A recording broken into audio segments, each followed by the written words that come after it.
তুমি হজ করিয়া করবা কি, নামাজ পড়িয়া করবা কি, অন্তরেতে থাকে যদি তোমার ভরা শয়তানি। কথা বলেন না কেন? এত দুঃখ রাখবো কোথায় রাখার জায়গা নাই ভাইরে, এত দুঃখ রাখবো কোথায় রাখার জায়গা নাই, আমাদেরই কপালেতে শান্তি বুঝি নাই। 5 ওয়াক্ত নামাজ পড়ে কপালে তার দাগ, মক্কায় যায় না মেয়ের আগে লাগায় হাজি সাহেব, চায়ের দোকানে বসে নামাজি টেলিভিশন চায়।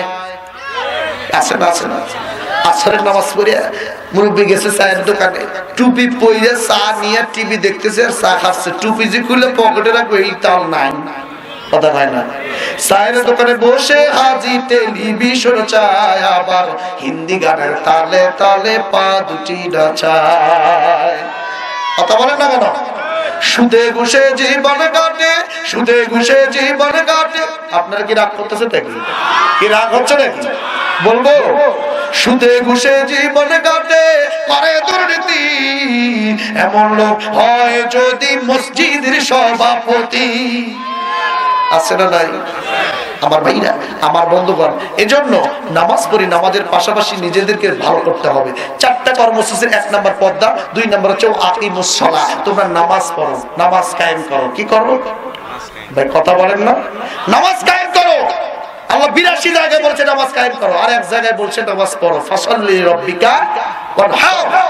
কারণ নামাজ যারা পড়ে তারাই নামাজ কায়েম করবে, ঠিক কি না? যারা নামাজ পড়েই না তারা কি কায়েম করতে পারবে?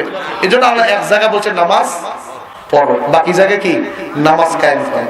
3 নম্বর হচ্ছে তোমরা যাকাত দাও। 3 নম্বর কি বলেন না একটু? 3 নম্বর যাকাত দাও। 4 নম্বর হচ্ছে তোমরা রাসূলের আনুগত্য করো, আল্লাহ এবং আল্লাহর রাসূলের আনুগত্য করো। কার আনুগত্য করার কথা বলছে? আর একটু জোরে বলেন। আমরা আদর্শবাদী রাসূলের। কার?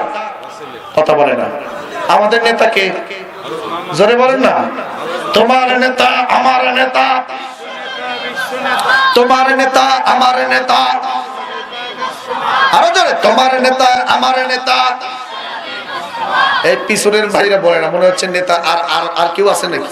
একটু জোরে বলেন না। তোমার নেতা আমার নেতা।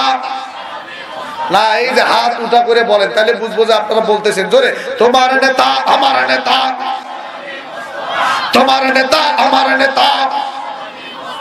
আল্লাহ কবুল করুক। জোরে বলেন আমিন। আর একটু জোরে বলেন না আমিন।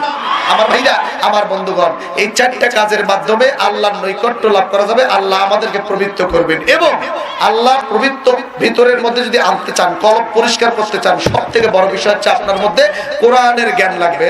সওয়াব, কোরআনের জ্ঞান লাগবে। কিসের জ্ঞান লাগবে? কোরআন, কোরআনের জ্ঞান লাগবে। আল্লাহ বলেন কোরআনের নূর ছাড়া, জ্ঞান ছাড়া আপনি কখনো পরিপূর্ণ ঈমানওয়ালা হতে পারবেন